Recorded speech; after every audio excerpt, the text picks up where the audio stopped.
Our secret taste recipe is to cook with lemon care. Kutti's Healthy Samayal. Hello friends, welcome to Kutti's Healthy Samayal. Be positive, be healthy. ஆமாம், இன்றைக்கி ரொம்ப டேஸ்டியான ஹெல்த்தியான கத்திரிக்காய் sprouts kurma எப்படி செய்யுதுன்னு பார்க்கலாமா? அதுக்கு முன்னாடி நம்ம சேனலை சப்ஸ்கிரைப் பண்ணாதவங்க சப்ஸ்கிரைப் பண்ணிவிட்டு பக்கத்தில் இருக்க பெல் பட்டனை கிளிக் பண்ணிக்கோங்க. ஆல் ஆப்ஷனை கிளிக் பண்ணுங்கள். அப்போ தான் நாங்கள் போடுற எல்லா வீடியோஸோட நோட்டிஃபிகேஷன்ஸ் உங்களுக்கு வரும். இது வரைக்கும் சப்ஸ்கிரைப் பண்ண எல்லாருக்கும் தேங்க்யூ ஸோ மச்.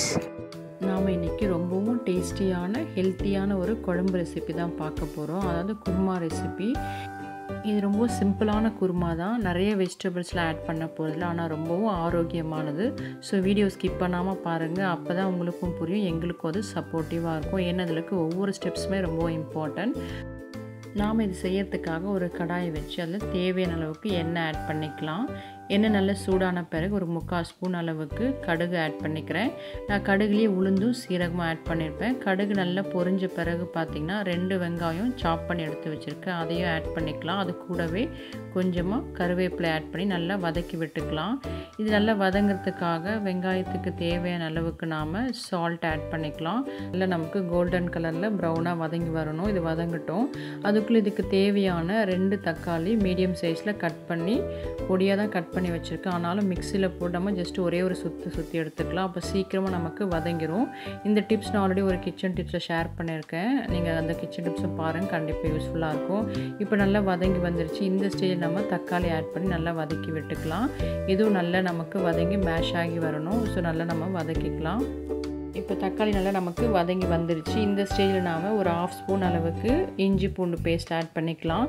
நீங்கள் ஃபுல்லாகவே இஞ்சி பூண்டு பேஸ்ட் ஆட் பண்ணுறதா 1 ஸ்பூன் அளவுக்கு ஆட் பண்ணிக்கோங்க. நான் இன்றைக்கி ஒரு 1/2 ஸ்பூன் அளவுக்கு தட்டி வச்சுருக்கிற பூண்டு ஆட் பண்ணிக்கிறேன். அதாவது ஒரு 8 பல்லு பூண்டு இருக்கும், இதை தட்டி நான் ஆட் பண்ணிக்கிறேன். இப்படி ஆட் பண்ணும்போது ஒரு ஃப்ளேவர் ரொம்ப நல்லாயிருக்கும்.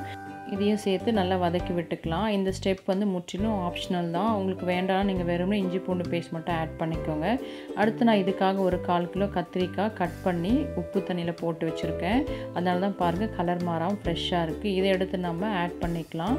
நல்லா பச்சை வாசனை போயிடுச்சு. இப்போ நாம் கத்திரிக்காய் ஆட் பண்ணி நல்லா அந்த எண்ணெயிலேயே வதக்கி விட்டுக்கலாம். இதையும் நான் ஆல்ரெடி ஒரு கிச்சன் டிப்ஸில் ஷேர் பண்ணியிருக்கேன். அதாவது கத்திரிக்காய் ரொம்ப நேரத்துக்கு எப்படி கலர் மாறாமல் நம்ம கட் பண்ணி வச்சுக்கிறது, இது போல் நிறைய டிப்ஸ் நாங்கள் லோட் பண்ணியிருக்கோம் எங்கள் சேனலில். எங்கள் சேனல் விசிட் பண்ணி அந்த கிச்சன் டிப்ஸ்லாம் பாருங்கள், கண்டிப்பாக உங்களுக்கு சமையலில் ரொம்ப யூஸ்ஃபுல்லாக இருக்கும். அடுத்து நம்ம கத்திரிக்காய் ஒரு 3 மினிட்ஸ் அளவுக்கு நல்லா இந்த எண்ணெயிலே வதக்கின பிறகு தேவையான மசாலா பொருட்களை ஆட் பண்ணிக்கலாம். இதுக்காக ஒரு 3/4 ஸ்பூன் அளவுக்கு மஞ்சள் ஆட் பண்ணிக்கிறேன். அது கூடவே 1/2 ஸ்பூன் அளவுக்கு சீரக பவுடர் ஆட் பண்ணிக்கிறேன். அது கூடவே ஒரு 1/4 ஸ்பூன் அளவுக்கு வெந்தய பவுடர். எப்பவுமே வெந்தயம் வந்து ஆட் பண்ணும்போது ரொம்பவும் ஹெல்த்துக்கு நல்லது. ஸோ இது போல் பவுடர் பண்ணி வச்சுட்டிங்கன்னா எல்லா ரெசிபிக்குமே நீங்கள் ஆட் பண்ணிக்கலாம்.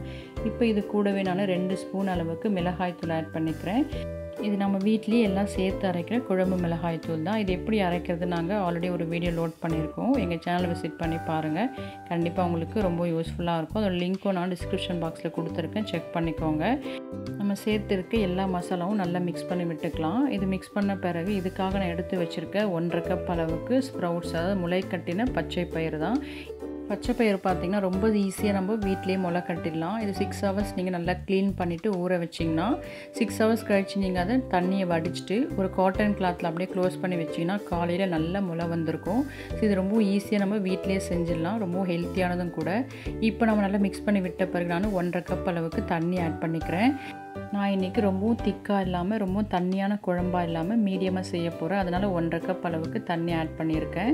நீங்கள் வந்து எந்த அளவுக்கு செய்யணுமோ அது போல் உங்கள் விருப்பப்படி தண்ணி ஆட் பண்ணிக்கோங்க. ரொம்ப தண்ணியாக உங்களுக்கு வேணும்னா கொஞ்சம் தண்ணி எக்ஸ்ட்ரா கூட 1 டம்ளர் வரைக்கும் வச்சுக்கலாம். இப்போ நம்ம ஒரு 1/2 ஸ்பூன் அளவுக்கு பெருங்காயத்தூள் ஆட் பண்ணி நல்லா மிக்ஸ் பண்ணி விட்டுட்டு இதை மூடி வச்சுக்கலாம். ஒரு லிட் போட்டு க்ளோஸ் பண்ணுறேங்க. அப்போ சீக்கிரமாக நமக்கு வெந்து வந்துடும். 10 to 15 மினிட்ஸ்லேயே நமக்கு வெந்துடும். முளை கட்டின பயிர் எப்போவுமே நமக்கு சீக்கிரமாக வெந்து வந்துடும். எனக்கு ஒரு 10 மினிட்ஸ் தான் ஆச்சு. இப்போ ஓப்பன் பண்ணி பாருங்கள், எவ்வளோ சூப்பராக இருக்குது. கலர் பார்க்கும்போது அட்ராக்டிவாக இருக்குது. அதே சமயம் இந்த ஃப்ளேவர் பார்த்தீங்கன்னா ரொம்ப நல்லாயிருக்கும். முளை கட்டின பயிர் பார்த்திங்கன்னா அவ்வளோ டேஸ்டியாகவும் இருக்கும், ஃப்ளேவர் ரொம்ப நல்லாயிருக்கும். முக்கியமாக கத்திரிக்காயோட செய்யும்போது டேஸ்ட் ரொம்ப சூப்பராக இருக்கும். மூடி ஓப்பன் பண்ண பிறகு ஒரு 3 மினிட்ஸ் அளவுக்கு நம்ம அப்படியே அந்த கிரேவி வச்சா தான் டேஸ்ட் நமக்கு கிடைக்கும். இப்போ நான் 1 ஸ்பூன் அளவுக்கு சோம்பு பவுடர் ஆட் பண்ணிக்கிறேன். நீங்கள் கரம் மசாலா பவுடர் கூட ஆட் பண்ணிக்கலாம். நான் எப்பவுமே ஹோம்மேட் பிரியாணி மசாலா பவுடர் தான் ஆட் பண்ணுவேன். இன்றைக்கி தீர்ந்துடுச்சு, நான் அதை கவனிக்கவே இல்லை. ஸோ அதனால் சோம்பு பவுடர் ஆட் பண்ணியிருக்கேன். பிரியாணி மசாலா பவுடர் எப்படி வீட்டிலே ப்ரிப்பேர் பண்ணுறது நாங்கள் ஆல்ரெடி ஒரு வீடியோ லோட் பண்ணியிருக்கோம். அது லிங்க் நான் டிஸ்கிரிப்ஷன் பாக்ஸில் கொடுக்குறேன், செக் பண்ணிக்கோங்க, உங்களுக்கு கண்டிப்பாக யூஸ்ஃபுல்லாக இருக்கும். மசாலா பவுடர் ஆட் பண்ண பிறகு ஒரு கொதி வந்த பிறகு இறக்கும் போது நாம் அரைச்சி எடுத்து வச்சுருக்க தேங்காய் விழுது ஆட் பண்ணிக்கலாம். அதாவது 2 தேங்காய் பீசஸ் இருக்கும், அதை பொடியாக கட் பண்ணி மிக்ஸியில் ஆட் பண்ணி அது கூடவே ஒரு 1/2 ஸ்பூன் அளவுக்கு கசகசா ஆட் பண்ணேன். அந்த வீடியோ நான் லோட் பண்ணல, ரொம்ப டைம் எடுக்கும்னு அதை தான் நான் அரைச்சி விழுதாக வச்சுருக்கேன். இதை நான் ஆட் பண்ணியிருக்கேன். இதை ஆட் பண்ணி நல்லா மிக்ஸ் கொடுத்து ஜஸ்ட்டு ஒரு கொதி வந்தவுடனே நம்ம ஸ்டவ் ஆஃப் பண்ணிக்கலாம். அவ்வளோதான், நம்மளோட சூப்பரான கத்திரிக்காய் ஸ்ப்ரவுட்ஸ் குருமா ரெடி ஆகிடுச்சு. இப்போ இதை நம்ம சர்வ் பண்ணிக்கலாம். இது போல் ஸ்ப்ரவுட்ஸில் ஒரு குருமா செஞ்சு கொடுங்க, எல்லாருமே விரும்பி சாப்பிடுவாங்க. இதுக்கு சூப்பர் காம்பினேஷன் என்ன பார்த்திங்கன்னா, முட்டையில் நம்ம மிளகு, உப்பு, மஞ்சள் மட்டும் ஆட் பண்ணி நல்லா பீட் பண்ணி இது போல் ஆம்லேட்டாக ஊற்றி கொடுத்திங்கன்னா அதுக்கு சூப்பரான காம்பினேஷனாக இருக்கும். இதையும் செஞ்சு பாருங்கள். இந்த குருமாவுக்கு இந்த ஆம்லேட் தான் ரொம்ப டேஸ்டியாக இருக்கும். ஸ்ப்ரவுட்ஸ் பார்த்திங்கன்னா அப்படியே கொடுத்தா நிறைய பேர் விரும்பி சாப்பிட மாட்டாங்க. ஸோ இது போல் டிஃப்ரெண்ட் ரெசிபிஸ் நீங்கள் செஞ்சு கொடுக்கும்போது கண்டிப்பாக எல்லாருமே விரும்பி சாப்பிடுவாங்க. அதே சமயம் ரொம்ப ஹெல்த்தியானது, நம்ம டைஜஷனுக்கு ரொம்ப நல்லது, நம்ம இம்யூன் சிஸ்டம் டெவலப் ஆகிறதுக்கும் இது ரொம்பவும் யூஸ்ஃபுல்லாக இருக்குது. இந்த ஸ்ப்ரவுட்ஸ்லேயே வடை, குருமா, பிரியாணி எப்படி செய்து நாங்கள் ஆல்ரெடி நிறைய வீடியோ லோட் பண்ணியிருக்கோம். எங்கள் சேனலை விசிட் பண்ணி அதையும் பாருங்கள், கண்டிப்பாக உங்களுக்கு யூஸ்ஃபுல்லாக இருக்கும். ஸோ நீங்களும் இது போல் ஹெல்த்தியான ஸ்ப்ரவுட்ஸ் குருமா செஞ்சு பார்த்துட்டு உங்கள் எக்ஸ்பீரியன்ஸ், உங்கள் டேஸ்ட் எங்களுக்கு கமெண்ட் பண்ணுங்கள், லைக் பண்ணுங்கள், தொடர்ந்து சப்போர்ட் பண்ணுங்கள். தேங்க்யூ.